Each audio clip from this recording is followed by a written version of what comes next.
Nigel Farage shocked the nation with a fiery speech attacking Prime Minister Keir Starmer. Speaking in a serious and warning tone, the former Brexit Party leader raised concerns that, if ignored, could reshape the future of the UK. Now, the big question is, are we ready for what comes next?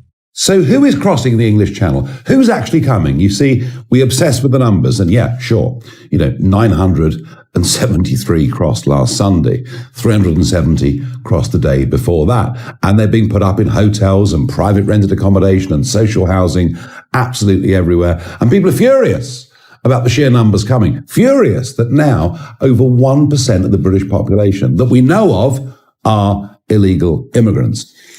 What we never talk about is who is actually coming. Now, I've said many times over the years, they are young males of fighting age coming into our country about whom we know very little. Well, here's a case of someone who we know a lot about. I want you to watch this film and think to yourself, is this the kind of person we want to come and live in our country? Is this the kind of person you would like to move in next to you? The guy's name is Matapasa. He's been living in Stockholm. He clearly wants to be a big star on TikTok, on social media. He wants to become an influencer. And perhaps he thinks his chances are better coming to the United Kingdom and doing it here. Let's start off with a clip of him in Stockholm. So here he is, surrounded by young women, boastful, we would probably think generally making a bit of a fool of himself. As to how old those females are around him, I wouldn't really like to speculate. But before you know it, Matapasa is there with a group of young men, and guess where they are? They are traveling. They are on their way from Stockholm through Northern Europe, and at the minute, they're passing through Germany, and you can tell from the noise that's going on, they are in a highly excitable state. No prizes for guessing where they're headed to. So they're camping en route, they've got their fire going, their tent up, they're making a series of exceptionally aggressive images. You might notice on his face a tattoo that looks like a Kalashnikov. I would suggest to you that's a pretty aggressive symbol, not the kind of tattoo that most people get. Now you'll notice that the flag at the top of this social media clip that he's posted has France, where he is now, and there's a Union Jack. That tells you where he wants to get to. So they're in a camp in northern France, partying like crazy, in very high spirits. And basically, this is going out on social media. He's telling the world he's about to attempt an illegal crossing of the English Channel, and it's party time, because he knows nothing can happen to him. If he gets to Britain, he won't be deported. And even if he gets stopped in France, he'll try again. I'm not a great linguist, but this is perfectly clear. Matapasa is fleeing to the UK, coming to a home near you very soon. Now, here's Matapasa and the gang. They're on the beaches. They're in the sand dunes in northern France. This one has gone wrong. For the over 500 million quid that we paid the French to stop the boats, they do actually stop some of the boats. And in this particular case, they have been stopped, and he won't be crossing today. And he's not happy about it because it's a lovely day. Beautiful blue skies, clear seas. I'm sure the white cliffs of Dover would have been standing out looking beautiful. He could almost smell the brand new 4-star hotel room. But today, it wasn't going to happen. Undeterred, he is still just outside Calais somewhere, live streaming last night, showing the camp, getting ready to come. A little bit windy for the next couple of days, but there's going to be a big opening coming on Friday, Saturday and Sunday of this week with very, very calm weather. And finally, here's a clip with him with a mate.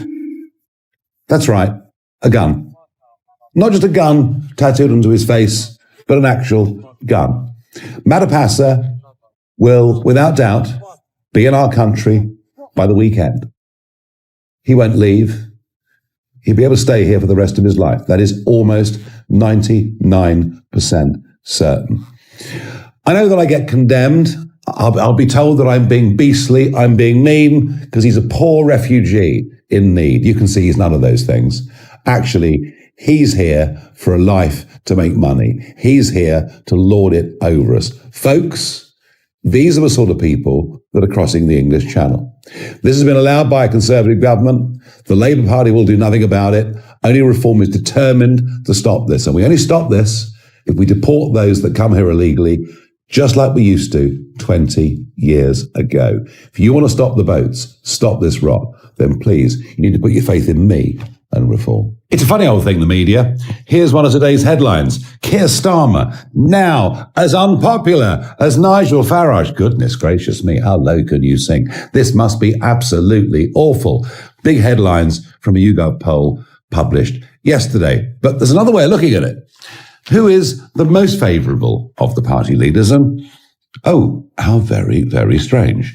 We find that Nigel Farage is now more popular with the British public than Keir Starmer, Ed Davey, Rishi Sunak, and certainly more popular than any of the current Conservative leadership candidates who most of the country have never, ever even heard of. Now, of course, I'm delighted to be the most favoured, the most popular party leader in the country. But believe me, this is certainly not just about me. It's about our 5 MPs, the work they're doing. It's about our growing membership. 90,000. You know, we're up over 80,000 from this time last year, and it's growing quickly. People paying their 25 quids, getting on board, organising themselves in branches, getting ready to fight English County Council elections, Welsh Parliament, Scottish Parliament. We're gearing up. We're doing well. And of course, we stand for the right things. We can't have Albanians that have been deported twice from Britain, driving around London in 300 grand Ferraris, sticking 2 fingers up to the country. And we'll never deal with any of this stuff unless we leave the ECHR. And we're the only party committed to that and actually believes in that. And we want to make the country richer. It would seem that Rachel Reeves, or Robbing Rachel, as we called her in our recent political broadcast, is going to make us poorer, because if all the rich people leave, it means the poorer people have to pay more in tax. We want to bring back a culture that hard work is a good thing, that we all need to make money, individually, commercially, and nationally. There are so many things that we stand for. Good, common, British, patriotic sense. That's why I'm leading this list of other party leaders. So if you agree with what we're trying to do, if you think, as I do, we need a revolution in British politics to try and turn things around, then please get on board, join us, and help us.